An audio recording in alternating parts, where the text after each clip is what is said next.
On va continuer l'étude de Jean chapitre 6 aujourd'hui. Et quand on vient à un message comme ça, on a toujours un petit dilemme. Parce que, évidemment, le pain de vie, et on pense à nos besoins, on pense à nos besoins matériels, on pense à manger, on pense au travail, etc. Et puis d'un côté, on a Jésus qui nous dit, oui, mais il y a des choses plus importantes que ça. Et on est toujours un petit peu partagé. Hein? Cherchez d'abord le royaume de Dieu et sa justice, et toutes choses vous seront données en plus. On aurait mieux aimé que Jésus commence par la fin du verset. Toutes choses vous seront données, et alors vous pourrez chercher le royaume de Dieu et sa justice tranquillement quand tous vos besoins sont comblés. Et donc, lorsque Jésus rencontre cette foule et qui nourrit miraculeusement 5000 personnes, et que le lendemain, les gens viennent pour redemander du pain, ben c'est un petit peu la réaction humaine normale. Et il faut faire attention de ne pas tomber dans un côté où on ne voit que le matériel, mais il ne faut pas non plus trop spiritualiser les choses, parce que le Seigneur nous a aussi fait avec certains besoins physiques, on a besoin de pain. Alors, la dernière fois, on a parlé de la signification du pain dans l'Ancien Testament et ces choses-là. On a vu comment Jésus attirait leur regard, puisqu'on est à la veille de la fête de Pâques, hein, la sortie d'Égypte, le temps qu'Israël a passé dans le désert, la manne qu'ils ont reçue du ciel. Et on a vu comment Jésus a attiré le regard de la foule en disant « La manne, c'est bien, hein, mais c'est supposé vous pointer à un pain spirituel qui est beaucoup plus important que cela. » Il les invite à réfléchir à quelque chose qui peut satisfaire leurs besoins spirituels les plus profonds, beaucoup plus que le pain peut. Vous savez que j'ai déjà entendu des études qui disaient que quelqu'un peut avoir du pain tous les jours, mais mourir sans amour. Parce que lorsqu'une personne ne se sent pas aimée, à un moment donné, elle n'a plus envie de vivre. Et vous voyez comment nos besoins intérieurs, nos besoins spirituels, nos besoins profonds sont absolument vitaux aussi. Nous savons que depuis le Jardin d'Éden, nous nous sommes éloignés du Seigneur, nous avons brisé cette relation et quelque chose en nous, à différents moments de notre vie, crie pour rétablir cette relation avec Dieu. Et donc nos besoins spirituels doivent être satisfaits par quelque chose et ils ne peuvent pas simplement être satisfaits par quelqu'un qui répond à tous nos besoins physiques comme on aimerait parfois que Jésus le fasse. D'ailleurs, Jésus, dans le passage, va répéter plusieurs choses à au moins 3 reprises. Et une d'entre elles, c'est justement cette emphase sur le pain spirituel. Mais maintenant, dans la suite du message, aujourd'hui, il va expliquer que le pain spirituel, c'est lui. Et ça va provoquer encore des réactions plus vives de la part de la foule. Alors, nous lisons en premier lieu que ce pain spirituel, Jésus l'identifie comme venant de Dieu. Donc, il n'est pas physique comme la manne, mais la manne venait de Dieu. Mais ce pain spirituel vient aussi de Dieu. Regardez ce que Jésus dit au verset 32. Jésus leur dit, en vérité, je vous le dis, et lorsque Jésus dit en vérité, c'est qu'il est en train de dire quelque chose de très important. Ce n'est pas Moïse qui vous a donné le pain du ciel, mais c'est mon Père qui vous donne le vrai pain du ciel. Donc il fait, comme on a dit la dernière fois, le lien entre le fait que ce n'est pas Moïse qui a produit la manne, mais c'est Dieu. Mais là, il fait le lien avec lui. En effet, le pain de Dieu, c'est celui qui descend du ciel et qui donne la vie au monde. Il lui dit alors, donne-nous toujours de ce pain-là, comme la Samaritaine. Hein? Je voudrais, donne-moi toujours de cette eau-là, hein? Comme ça je n'ai pas besoin de revenir au puits et avoir soif. Et Jésus leur dit, c'est moi qui suis le pain de vie. Celui qui vient à moi n'aura jamais faim, et celui qui croit en moi n'aura jamais soif. Mais je vous l'ai dit, et vous m'avez vu, et pourtant vous ne me croyez pas. Alors, vous comprenez bien que Jésus n'est pas en train de dire qu'on n'aura plus jamais faim physiquement et plus jamais soif physiquement si on vient à Jésus, mais que Jésus peut remplir notre faim et notre soif spirituelle. Jésus leur rappelle que tout comme la manne qui venait du ciel, le pain de vie dont il parle vient aussi de Dieu. Donc, évidemment, il y a tout ce contexte de la multiplication des pains qu'il vient de faire, mais là, il est en train de dire, pas ce pain-là que vous avez vu sortir de mes mains, pas ces poissons avec lesquels on vous a nourri, mais moi-même.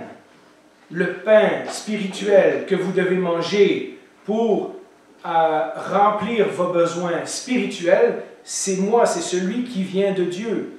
Au verset 35, il l'applique à lui-même, et plus tard au 38, il redira encore la même chose, et même au verset 51, donc à 3 reprises, Jésus va dire, au verset 51, il va dire « Je suis le pain vivant descendu du ciel. Si quelqu'un mange de ce pain, il vivra éternellement. » C'est une déclaration phénoménale que Jésus est en train de faire là, parce qu'il est en train de dire qu'il est aussi essentiel à notre vie que le pain est pour notre vie physique.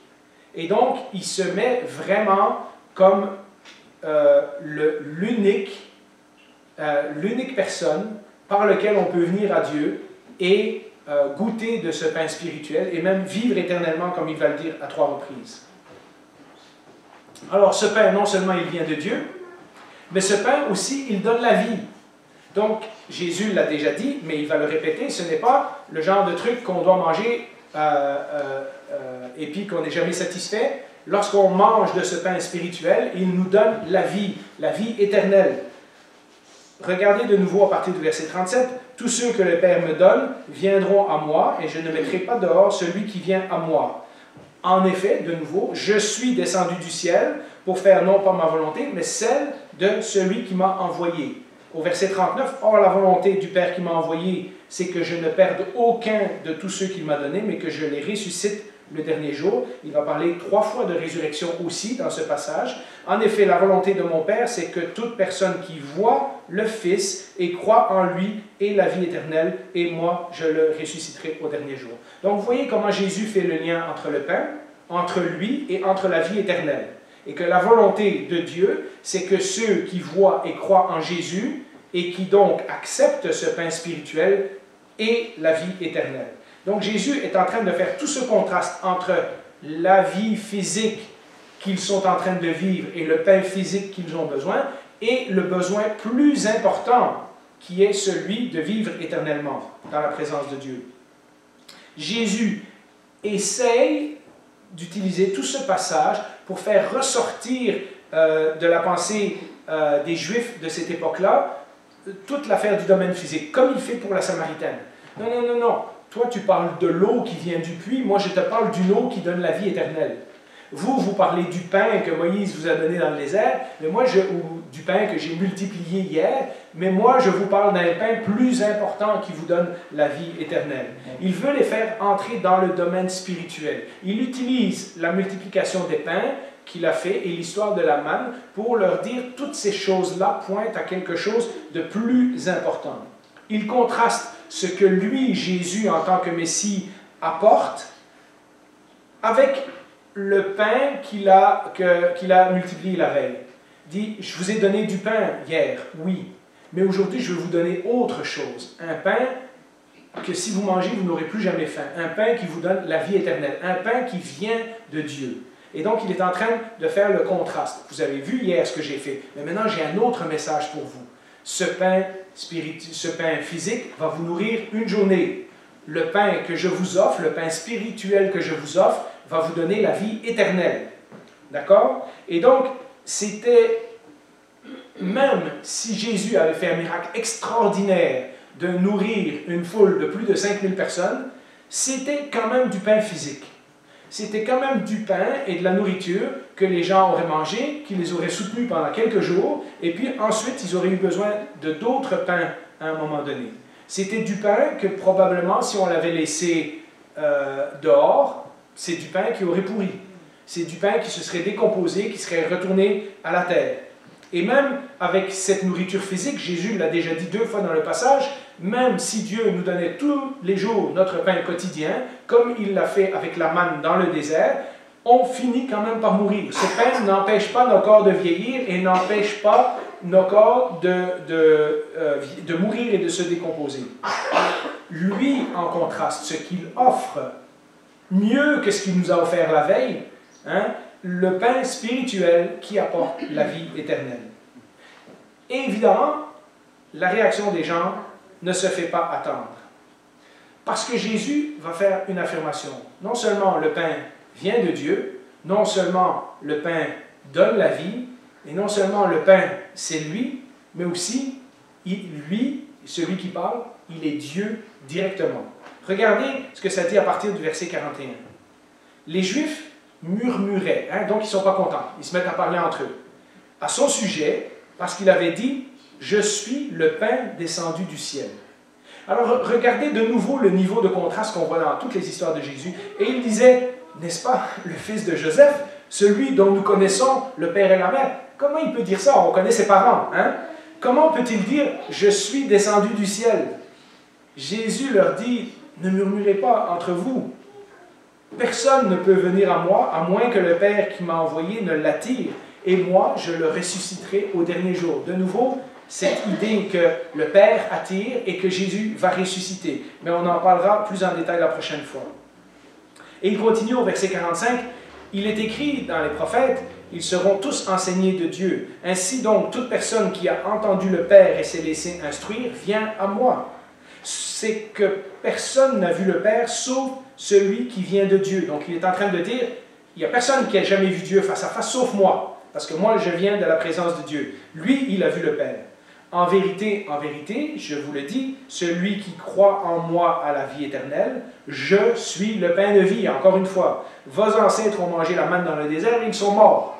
Donc, vous voyez, Jésus répète de différentes façons, des fois en mettant la première phrase en second, la deuxième phrase en troisième. Il répète dans tous les ordres, dans tous les sens pour que les gens comprennent. Et on verra qu'à la fin du passage, ça n'a pas encore fait ce qu'on pense que ça devrait faire comme effet.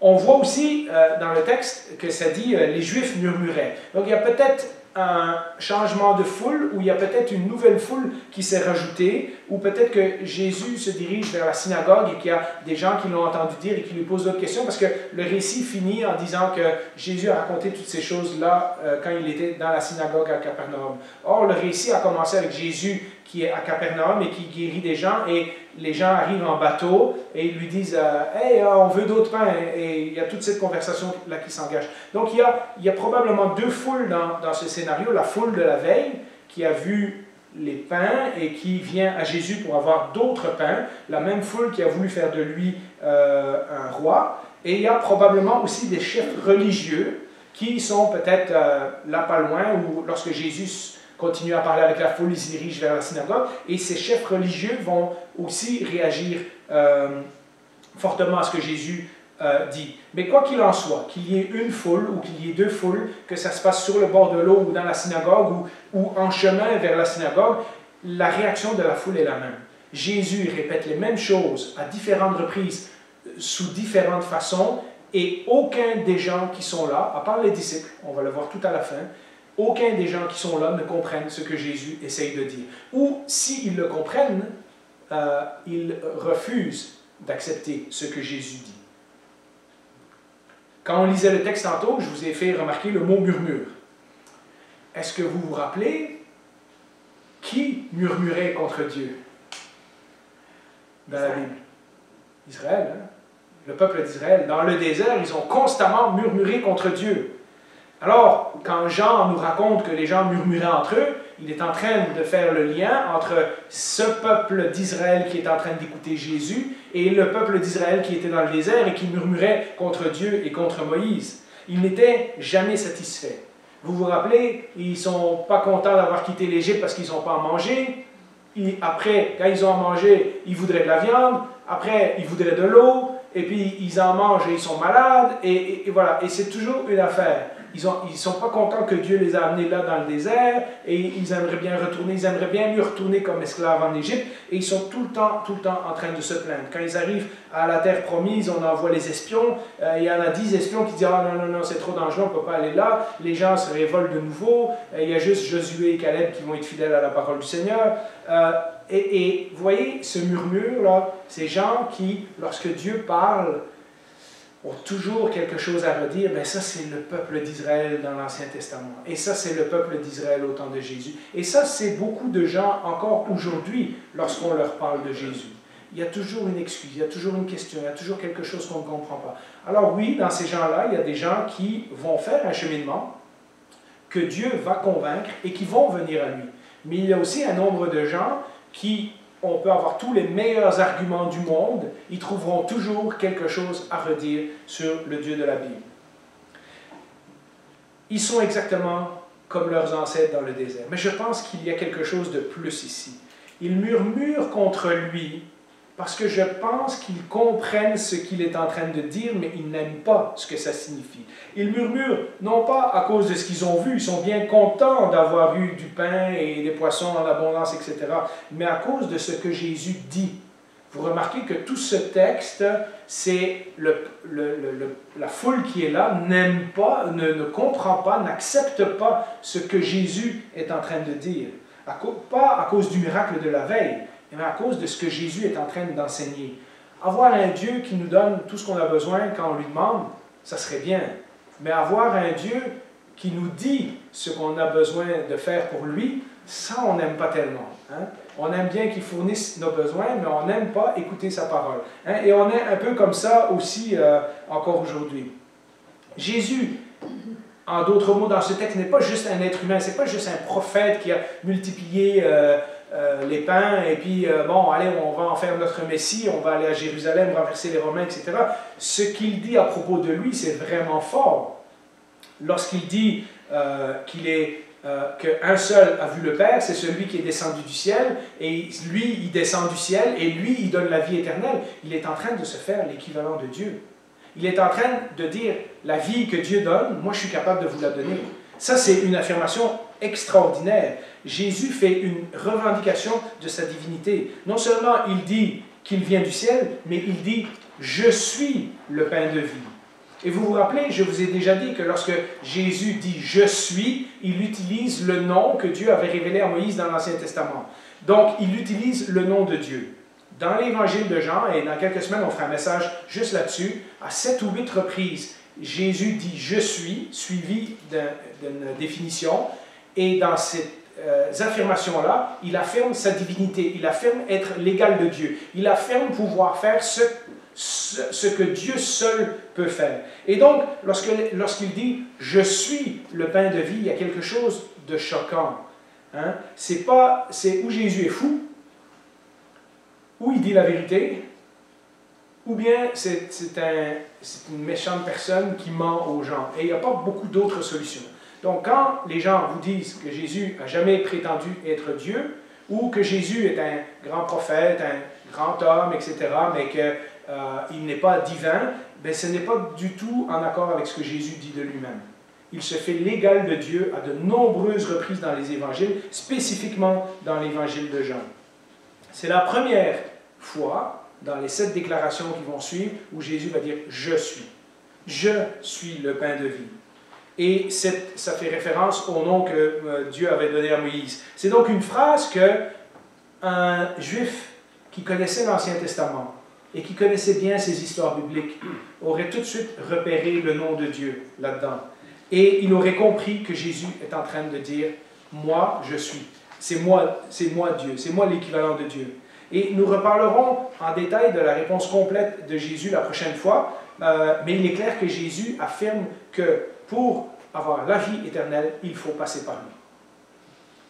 Il ne faut pas faire des bonnes œuvres, il ne faut pas suivre une religion, il faut passer par lui en tant que personne. Si on ne croit pas en lui, vous vous rappelez, à 2 reprises, il a dit « Celui qui me voit, et vous m'avez vu, et celui qui croit, et vous n'avez pas cru. Hein? » À 2 reprises, Jésus fait le lien, et il le fera encore dans le reste du texte, qu'on passe par lui pour avoir la vie éternelle.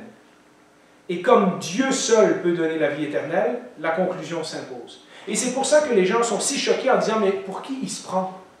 On sait bien qu'il vient de Nazareth, on connaît Joseph et Marie, et on connaît sa famille. » Au début, c'était d'où lui vient toute cette sagesse et cette connaissance, mais maintenant, c'est pour qui il se prend. Et dans pas longtemps, on va voir que Jésus va demander à ses disciples « Qu'est-ce que les gens pensent de moi? Et vous, qui dites-vous que je suis? » Ça s'en vient dans quelques messages. On est à ce moment-là, dans l'histoire des évangiles, au point tournant où les disciples réalisent que Jésus est le Fils de Dieu. Et donc, toute cette histoire est en train de se passer, et la foule comprend ce que Jésus est en train d'insinuer. Mais c'est trop difficile pour eux de l'accepter. Et comme si ce n'était pas encore assez difficile, Jésus va dire aussi, c'est pas juste que le pain vient de Dieu, c'est pas juste que le pain donne la vie, c'est pas juste que le pain c'est moi, donc je suis Dieu, c'est aussi qu'il faut manger ce pain-là. Regardez ce que Jésus va dire à partir du verset 50. « Voici comment est le pain qui descend du ciel. celui qui en mange ne mourra pas. Je suis le pain vivant descendu du ciel. Donc, il est en train de dire qu'il faut manger Jésus. Hein? Si quelqu'un mange de ce pain, il vivra éternellement. Et le pain que je donnerai, c'est mon corps que je donnerai pour la vie du monde. Alors, nous qui sommes chrétiens depuis longtemps, qui connaissons un peu la symbolique du repas du Seigneur, on dit, ah ben oui, ben Jésus est en train de parler de son corps, hein, qui va être brisé sur la croix, etc., qui est très vrai. Mais en réalité, il est en train de dire quelque chose d'extrêmement choquant aux gens de cette époque-là. La semaine passée, je mangeais avec Sébastien et Kinia, et pendant le repas, à un moment donné, on parlait du message et ces choses-là, et Kinia me dit, Jean-Philippe, tu as parlé du pain spirituel, mais ce qu'on est en train, la nourriture spirituelle, mais ce qu'on est en train de faire là, d'être réunis ensemble, de partager la parole de Dieu, de raconter son témoignage, etc., est-ce que ce n'est pas de la nourriture spirituelle? Et dans un sens, c'est vrai, parce qu'il y a plusieurs passages de la Bible qui nous disent qu'on doit désirer le lait de la parole, qu'on doit se nourrir de la parole, qu'on doit manger de la viande et non pas du petit lait, qu'on doit renouveler notre intelligence, etc., etc. Et quand on se nourrit aussi de la communion fraternelle, des paroles qu'on chante dans les chants, des temps de prière qu'on a ensemble. Et c'est vrai que pour quelqu'un qui est déjà chrétien, ça c'est aussi de la nourriture spirituelle. Écouter un message, un sermon, tout ça c'est nourrir notre âme, ça c'est nourrir notre vie spirituelle. Mais dans le passage que nous sommes en train de lire, il y a un sens beaucoup plus spécifique. Les paroles de Jésus doivent être comprises vraiment dans le sens le plus basique. Pour vivre éternellement, il faut manger de ce pain éternel. C'est-à-dire que pour vivre éternellement, il faut accepter Jésus. Quand il dit dans le verset 47 que j'avais mis plus tôt, en vérité, je vous le dis, celui qui croit en moi a la vie éternelle, je suis le pain de vie. Donc, manger le pain de vie équivaut à croire en lui. Et manger le pain de vie équivaut à avoir la vie éternelle. Donc là, Jésus est en train de parler de la conversion. La première fois où on mange de la nourriture spirituelle, c'est le jour où on se convertit à Jésus. Il faut croire en lui pour vivre éternellement. Ensuite de ça, Dieu nous donne d'autres moyens pour nourrir notre âme, mais dans le sens du texte, Jésus est en train d'appeler les gens à le suivre et à croire en lui. Il est en train de dire, vous pouvez être religieux et faire ci et faire ça, etc., mais si vous ne me prenez pas moi dans votre vie, si vous ne croyez pas en moi, vous n'aurez pas la vie éternelle. Penser à la nourriture n'est pas la même chose que manger. Vous êtes d'accord? On met une assiette, on pense qu'on va manger, mais tant qu'on y pense, tant qu'on n'a pas mis le main dans le plat et qu'on l'a mis dans la bouche, ce n'est pas la même chose que réellement manger. De même, penser à Jésus, ce n'est pas la même chose que croire. Savoir que tout ce qu'il y a dans mon assiette, il y a de telles vitamines et des céréales ici, et ça c'est bon pour mon cholestérol, ici et ça. Savoir tous les faits nutritionnels sur le pain qu'il y a dans notre assiette n'est pas la même chose que manger. De même, connaître tous les faits sur la vie de Jésus et l'ordre des livres dans la Bible et comment se comporter à l'Église, etc., ce n'est pas la même chose que placer toute notre vie entre ses mains. Comprendre comment la nourriture rentre dans notre bouche et descend et est digérée, et puis comment ça nous donne des forces et comment le corps récupère la bonne nourriture pour faire grandir nos muscles, etc., c'est pas la même chose que manger. Hein? Tant qu'on ne mange pas, on peut connaître ces choses-là, ça ne fait aucun effet sur notre corps. On a besoin de manger la nourriture pour qu'elle produise l'effet qu'on savait dans notre tête. Eh bien, même chose, comprendre que, ouais, Jésus est mort pour les péchés du monde, ouais, c'est Jésus qui sauve, ouais, la Bible, etc. C'est pas la même chose que d'accepter que Jésus est mort pour mes péchés et que c'est la seule façon que je vais avoir la vie éternelle. Et donc, dans un sens très basique, Jésus est en train de dire, vous connaissez beaucoup de choses, mais si vous ne me mangez pas comme on mange du pain, si vous ne m'intégrez pas, si vous ne prenez pas moi et que vous le mettez dans votre vie, vous n'avez pas la vie éternelle, vous ne pouvez pas être sauvé. Croire en Jésus, avoir la véritable foi, c'est tout miser sur le fait qu'il est la seule façon d'être sauvé, qu'il est le seul chemin vers Dieu, qu'il est le seul qui est mort pour nos péchés et qui est le seul qui intercède pour nous auprès du Père et qui est le seul à qui on va ressembler lorsqu'on va le voir face à face. C'est une conviction profonde que si je n'ai pas Jésus dans ma vie, intérieurement, si je n'ai pas intégré Jésus en moi, je vais mourir. Je peux avoir tout le reste. Je peux être religieux, je peux avoir ma nourriture, je peux être marié, je peux avoir un bon travail, etc. Mais je ne peux pas me priver de Jésus. Alors voyez-vous pourquoi c'est choquant pour des Juifs? Parce qu'eux, ils sont religieux. Et eux, ils ont déjà toute leur idée de comment on vient à Dieu. On respecte les commandements, on va au temple, on fait les sacrifices, on va à la synagogue tous les sabbats. Et Jésus dit, tout ça, c'est l'équivalent de connaître des détails sur la nourriture, mais vous n'en mangez pas. Elle ne change pas votre vie, elle ne vous donne pas la vie, ce genre de nourriture-là. La religion, ça c'est toutes les affaires extérieures. Vous avez besoin de moi pour avoir la vie éternelle.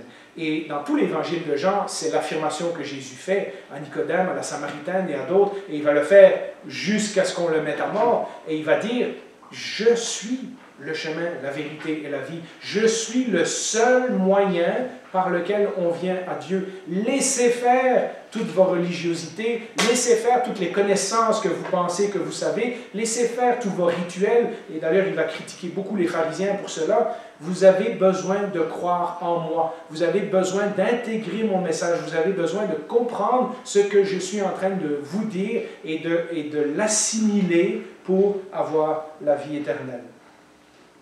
Pourquoi est-ce que c'est si important que Jésus fasse cet enseignement-là? Eh bien, on lit à partir du verset 52, là-dessus, les Juifs se mirent à discuter vivement entre eux. Donc, de nouveau, ils discutent, hein, ils murmurent, mais ce coup-ci, c'est plus vif. Comment peut-il nous donner son corps à manger? Jésus leur dit, en vérité, je vous le dis, si vous ne mangez pas le corps du Fils de l'homme, et si vous ne buvez pas son sang, vous n'avez pas la vie en vous-même. Celui qui mange mon corps et qui boit mon sang a la vie éternelle, et moi je le ressusciterai le dernier jour. De nouveau, il parle de la résurrection. Et donc, vous voyez, d'un côté, il dit, il faut manger le pain de vie pour vivre. Après ça, il dit, c'est manger le pain de vie, ça équivaut à croire. Et là, ici, il dit, celui qui mange mon corps et qui boit mon sang a la vie éternelle. Donc, vous voyez que toutes ces choses dans le langage de Jésus sont liées, mais à chaque fois, les gens s'arrêtent sur les mots et ça les choque. Verset 55, en effet, mon corps est vraiment une nourriture et mon sang est vraiment une boisson. Celui qui mange mon corps et qui boit mon sang demeure en moi et moi, je demeure en lui. Tout comme le Père qui est vivant m'a envoyé, et que je vis grâce au Père, ainsi celui qui me mange vivra grâce à moi. Voilà comment est le pain descendu du ciel. Il n'est pas comme la manne que vos ancêtres ont mangé. Eux sont morts. Mais celui qui mange de ce pain vivra éternellement. Et Jésus réenchérit. Il redit la même chose avec plus de détails, avec plus d'explications. De nouveau, la réaction de la foule est vive. Peu à peu, la confusion des gens au début devient de l'opposition, parce que plus Jésus affirme qui il est, plus les gens sont choqués d'entendre ce qu'il a à dire. C'est la réaction normale de beaucoup de gens quand ils réalisent que ce que Jésus dit ne correspond pas à l'idée qu'il s'en était fait. Il y a bien des gens, encore aujourd'hui, qui veulent bien accepter que Jésus était un grand homme, que Jésus avait une bonne morale, que Jésus était un prophète. Mais de dire, vous devez tout laisser, et la seule façon d'arriver à Dieu, c'est par moi, c'est très, très, très choquant. On aimerait bien ne pas avoir à réfléchir à tout ce que cela implique. Et pourtant, le message de la Bible est très, très clair. Non seulement Jésus affirme qu'il est plus grand que Moïse, puisque Moïse, il a fait tomber la manne du ciel, mais en fait, c'est Dieu qui donnait. Mais Jésus dit, mais moi, je viens directement du ciel. Donc, lui, c'est encore mieux que la manne de Moïse. Et c'est le Père qui l'a envoyé, et lui, il fait ce que seul Dieu peut faire, etc. Il affirme qu'il vient de Dieu, il affirme qu'il est Dieu, et maintenant, il va dire encore quelque chose de plus choquant. Il va dire, si vous ne mangez pas mon corps et vous ne buvez pas mon sang, eh bien, vous ne pouvez pas être sauvés. Alors, ça, c'est très, très, très choquant, mais je pense que Jésus le fait exprès pour faire réfléchir la foule. Parce que une des lois les plus connues de l'Ancien Testament, à part peut-être celle sur le sabbat et quelques autres comme ça, c'était la loi qui disait de faire attention à ne pas manger de la viande qui a du sang dedans, ne pas manger du sang, de ne pas toucher du sang. C'est pour ça que la femme qui est atteinte d'une perte de sang était considérée comme impure. Enfin, toutes les affaires de sang dans l'Ancien Testament, c'était « on ne touche pas à ça ». Si par accident, vous aviez touché un oiseau mort en direction d'aller au temple ou à la synagogue, il fallait vous purifier avant d'aller dans la présence de Dieu. Et donc, il y a même encore les témoins de Jéhovah utilisent ce verset-là pour dire qu'on ne peut pas faire de transfusion, etc. Il y a beaucoup d'incompréhension aujourd'hui sur ce que le sang signifiait dans l'Ancien Testament. Mais regardez dans Lévitique 17:10. Si un Israélite ou un étranger en séjour parmi eux mange du sang, je me tournerai contre celui qui mange le sang et je l'exclurai du milieu de son peuple. Et donc, tout ce qui, si vous voulez, tout ce qui est cochère, encore aujourd'hui, hein, les musulmans et les juifs pratiquants coupent la viande d'une certaine façon pour drainer le sang de l'animal avant de le manger. Donc, eux, ils ne mangent pas des steaks saignants. Hein. Eux, il faut qu'il n'y ait pas de sang dedans. Il faut que la viande soit bien cuite, etc. Alors, qu'est-ce que Jésus est en train de dire? Est-ce que Jésus est en train de dire littéralement d'encourager les gens à faire du cannibalisme, c'est-à-dire de manger une personne qui est encore vivante? Vous comprenez pourquoi le langage est choquant pour les Juifs de cette époque-là. Et d'ailleurs, si vous pensez que c'est une blague, les Romains, au début, qu'il y avait des chrétiens dans l'Empire romain, quand ils n'étaient pas très connus, mais qu'on entendait que ils s'appellent des frères et sœurs. Fait que, tu sais, ben, ils sont mariés entre eux, mais c'est des frères et sœurs, donc ils font l'inceste. Hein? Et puis, ils mangent le pain et ils mangent la chair et ils boivent le sang de Christ. Donc, c'est des cannibales. Donc, il y avait toutes ces rumeurs qui ont couru très vite sur les chrétiens parce que nous, on prend les expressions que Jésus a utilisées et on ne réalise pas que les gens à l'extérieur ne comprennent pas la même chose que nous, on comprend. Hein? Et donc, c'était choquant pour les Juifs, c'était aussi choquant pour les Romains, jusqu'à ce qu'on relise le texte et qu'on comprend que Jésus est en train de faire le lien entre le pain spirituel, son corps, la vie éternelle, croire en lui, tout ça, ça fait partie du même message. Jésus est en train, là, de faire référence à sa mort sur la croix, pas au pain et au vin de la communion.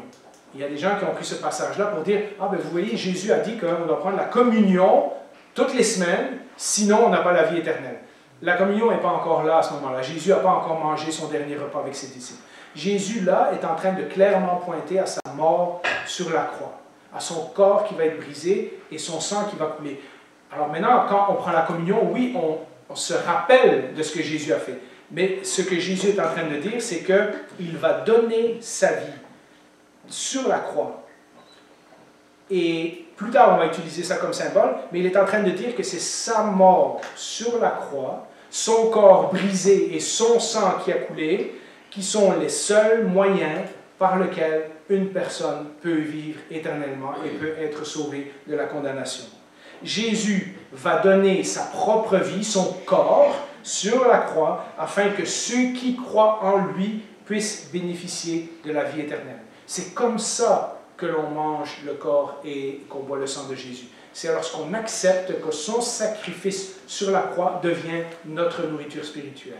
Et qu'on dit, le seul moyen pour moi d'être sauvé, c'est d'accepter ce corps et ce sang qui ont été versés pour moi. S'approprier la mort de Jésus, en d'autres mots, comme si on mangeait un morceau de pain pour rester en vie. Pour être en vie éternellement, il nous faut nous approprier la mort, c'est-à-dire le corps et le sang de Jésus, comme de la même façon qu'on a besoin d'un morceau de pain pour rester vivant. Pour avoir la vie éternelle, il nous faut d'abord faire ce premier pas où nous acceptons que Jésus est mort pour nous, que son corps brisé et son sang qui a coulé, c'est pour moi, c'est à cause de mes péchés personnels, pas juste ceux du monde entier, les miens personnellement, et c'est la seule façon que je peux être réconcilié avec Dieu et ne pas subir sa colère. En vérité, je vous remets ce verset-là, je vous le dis, celui qui croit en moi a la vie éternelle. Donc, vous voyez, manger le corps et boire le sang, c'est la même chose que croire. Les deux résultent dans la vie éternelle. Hein? Manger le pain spirituel, c'est la vie éternelle. Manger le corps et le sang de Jésus, c'est la vie éternelle. Croire en lui, c'est la vie éternelle. Donc, toutes ces choses-là signifient la même chose. Il est clair dans ce verset que de manger le corps de Jésus pour avoir la vie éternelle est la même chose que de croire en Jésus pour avoir la vie éternelle. On accepte que son sacrifice, on accepte le message de l'Évangile, on accepte que son sacrifice était pour moi personnellement. De nouveau, ce contraste énorme entre le pain que Moïse a donné et de nouveau Jésus dit, pas comme le pain que Moïse et vos ancêtres ont mangé et ils en sont morts. Hein, donc de nouveau, Jésus conclut son discours en rappelant aux gens, si vous restez dans ce mode de manger du pain physique, vous n'avez pas compris, vous allez mourir. À un moment donné, votre vie va être finie. Et Jésus fait ce contraste. Le pain de Moïse, il fallait en manger tous les jours. Tandis que ce pain spirituel, on en mange une fois et il nous donne la vie. Et il nous donne la vie de deux façons.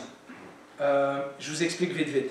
Il nous donne la vie d'abord immédiatement, spirituellement, parce qu'on est de nouveau vivant avec Dieu, on peut parler à Dieu, notre relation avec Dieu est rétablie le jour où on accepte la mort et le sacrifice de Jésus sur la croix pour mes péchés et qu'on décide de devenir disciple de Jésus, on est vivant spirituellement. C'est-à-dire que de nouveau, on peut être en communion avec Dieu. On peut lui parler, on peut prier, on peut lire sa parole et il va nous parler, on devient membre de sa famille, on a tout cet aspect-là de la vie spirituelle qui commence tout de suite. Notre vie spirituelle ne commencera pas quand on arrive au ciel. Elle a commencé le jour où on s'est converti, le jour où on a donné notre vie à Jésus. Donc, dans un sens, on est déjà vivant spirituellement le jour où on accepte le sacrifice de Jésus.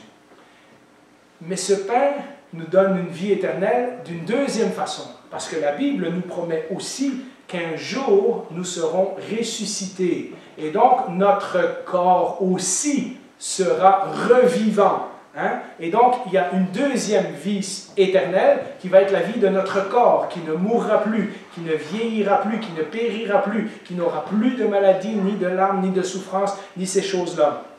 Et c'est pour ça que Jésus, à 3 reprises, dit « Si vous mangez mon corps et buvez mon sang, non seulement vous aurez la vie éternelle tout de suite, mais je le ressusciterai au dernier jour. » Et donc, vous voyez, il y a ces deux aspects de la vie éternelle, celle qui commence spirituellement en nous tout de suite, mais la vie éternelle physique que nous allons hériter lorsque nous serons dans la présence de Dieu avec notre nouveau corps. Et donc, ce message de Jésus qui est extraordinaire, et pour nous qui avons étudié la Bible et qui sommes à l'Église depuis longtemps, nous comprenons ces choses-là. Mais vous voyez pourquoi c'est si choquant pour les Juifs. Parce que nous autres, leur idée de la résurrection n'est même pas la même que la nôtre. Hein. Pour eux, leur idée de la résurrection, c'est complètement autre chose. Là. Et donc, tout ce que Jésus dit est extrêmement provocateur et extrêmement choquant. Et on va voir dans le prochain message qu'il y a une partie des gens qui vont arrêter de suivre Jésus, mais qu'il y a un groupe de gens qui vont dire à Jésus, « Où est-ce que tu veux qu'on aille? C'est toi qui as les paroles de la vie éternelle. » Hein? Et qui vont décider de suivre Jésus jusqu'au bout. Et voilà ce que Jésus est en train de faire dans tous ces épisodes de la multiplication des pains et tout ça. C'est que Jésus, je vous ai dit, il termine son ministère en Galilée. La Galilée a eu Jésus, elle a eu les miracles, elle a eu ses enseignements, et pourtant Jésus le dit dans ce texte à plusieurs reprises, « Vous m'avez vu, et pourtant vous n'avez pas cru. Je vous l'ai dit, et vous n'avez pas écouté. » Et maintenant, le temps de Jésus en Galilée est fini. On va le voir dans les prochaines histoires que les évangélistes nous racontent. C'est presque comme si Jésus essaye de toujours s'enfuir ailleurs. Les foules essayent de le retrouver, les foules essayent de le suivre. Mais dorénavant, on va même constater que lorsque quelqu'un vient pour se faire guérir, Jésus va le prendre en dehors de la foule et va aller le guérir tout seul à quelque part. Ça, c'est d'autres choses qu'on va voir. Et donc, Jésus va commencer à expliquer à ses disciples qu'il va mourir et qu'il va aller à Jérusalem. Et donc, on est vraiment avec cet épisode de la multiplication des pains et Jésus qui marche sur l'eau et son grand sermon sur le pain de la vie. On est vraiment à un tournant dans le ministère de Jésus. Ceci m'amène à une conclusion, et aujourd'hui la conclusion va vraiment bien avec le repas du Seigneur. Dans son dernier repas avec ses proches, Jésus a réutilisé le symbole du pain et du vin pour parler de ce qu'il allait faire sur la croix. Et il va leur dire que c'est un geste que ses disciples doivent reproduire régulièrement pour se souvenir. Vous voyez, on ne prend pas la communion pour être sauvé, on prend la communion parce qu'on a été sauvé et qu'on veut se rappeler de ce que Jésus a fait pour nous. Ce pain rompu et cette coupe représentent le corps brisé de Jésus, le sang qui a coulé pour nos péchés. Et prendre ce vin et ce pain comme un rituel, sans avoir mis notre foi et notre confiance en Jésus, ne sert à rien. Dans le fond, c'est un morceau de pain, puis c'est du jus comme qu'on pourrait boire et manger juste pour vivre physiquement. Il n'y a pas de pouvoir particulier dans les éléments de la Sainte Seine qui nous rend automatiquement acceptables à Dieu. Par contre, lorsque nous sommes devenus enfants de Dieu, si Jésus-Christ est votre Sauveur et votre Seigneur, si vous êtes passé par ce moment de réalisation que vous aviez besoin de confier votre vie à Jésus, que vous vouliez être son disciple, que vous vouliez le suivre pour le reste de votre vie, et que maintenant on mange de ce pain et de ce vin, on entre en communion avec Dieu et les uns avec les autres. Puisque Jésus nous rappelle que nous ne sommes pas tout seuls, nous sommes en union avec les autres chrétiens. Et nous nous rappelons ce cadeau incroyable que Dieu nous a fait, alors qu'il aurait pu tous nous détruire, d'envoyer son Fils dans le monde pour sauver une partie d'entre nous. Notre ancienne vie est terminée et nous avons maintenant la vie éternelle. J'espère vraiment que c'est le cas, c'est la conviction pour chacun de vous aujourd'hui. Si ce n'est pas fait, c'est le temps de réfléchir à ce message, de relire ce message et de repenser à ce que Jésus a dit et de comprendre que c'est son sacrifice sur la croix qui fait de vous son enfant. Mais vous n'avez pas juste besoin de le savoir, vous avez besoin de l'intégrer. Vous avez besoin de dire « oui, je crois ». Oui, je crois que je suis un pécheur. Oui, je crois que j'ai besoin d'être sauvé. Oui, je crois qu'en ce moment, je n'ai pas la vie éternelle. Mais si je te prends Jésus dans ma vie, je crois que tu me donnes la vie éternelle, que tu me pardonnes mes péchés en ce moment même. Notre ancienne vie est terminée. Et nous avons maintenant une vie éternelle qui a déjà commencé spirituellement parlant, puisque nous sommes de nouveau unis avec Dieu et unis avec les frères et sœurs, mais comme je vous le rappelle, une vie aussi où nous aurons un nouveau corps, qui un jour, notre corps sera éternel aussi. Nous avons été invités dans la présence de Dieu à sa table pour partager le souvenir de ce qu'il a fait en nous. Regardez ce que Paul dit dans Corinthiens 11. En effet, toutes les fois que vous mangez ce pain et que vous buvez cette coupe, vous annoncez la mort du Seigneur jusqu'à ce qu'il vienne. On ne répète pas le sacrifice de Jésus, mais on proclame le message. Quand quelqu'un, nos enfants par exemple, nous demandent c'est quoi ce pain et ce vin, on devrait être capable de leur expliquer que c'est un symbole du corps de Jésus sur la croix et du sang qui a coulé. Et c'est rien de magique, mais c'est ce sacrifice de Jésus sur la croix qui m'a donné la vie éternelle. Nous mangeons et nous nous rappelons de la mort du Seigneur, ça c'est dans le passé. Nous mangeons dans le présent, mais nous pensons aussi à ce jour futur où nous serons pour toujours dans la présence de Dieu et où il mangera de nouveau avec nous. Regardez comment le passage du dernier repas finit dans Matthieu 26. Je vous l'ai dit, je ne boirai plus désormais de ce fruit de la vigne jusqu'au jour où je le boirai nouveau ou de nouveau avec vous dans le royaume de mon Père. Et donc, on a le souvenir de ce que Jésus a fait, mais on a aussi l'espérance de ce qu'il va faire, c'est-à-dire manger avec nous, partager le repas avec nous lorsqu'on sera au ciel dans sa présence. Alors, c'est tout ça que ça signifie le pain de vie, le pain spirituel, la vie de Jésus, manger et boire son corps et son sang. Et donc, je vous invite à un mot de prière et ensuite on passera au repas du Seigneur.